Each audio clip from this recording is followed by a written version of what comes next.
Atlantic County in southern New Jersey, southeastern Camden County in southern New Jersey, southeastern Gloucester County in southern New Jersey. Look at this. 5:45 p.m. At 4:56 p.m., a severe thunderstorm was located over Victory Lake, 11 miles north of. Look at the 1-400 there. 15 miles per hour. Hazard 60 miles per hour. Look at the 400. Quarter-size hail. Source radar indicator. Impact minor damage to vehicles is possible. Wind damage to roofs, siding, trees, and power lines is possible.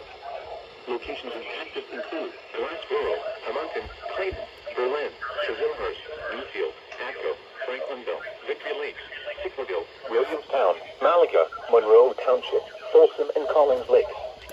This includes Atlantic City Expressway between mile markers 26 and 41.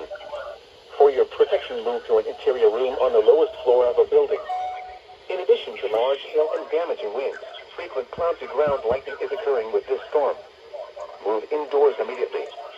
Remember, if you can hear thunder, you are close enough to be struck by lightning. Torrential rainfall is occurring with this storm and may lead to flash flooding. Do not drive your vehicle through flooded roadways. Repeating, a severe thunderstorm warning has been issued until 5:45 p.m. for the following counties in New Jersey, Atlantic, Camden, and Gloucester.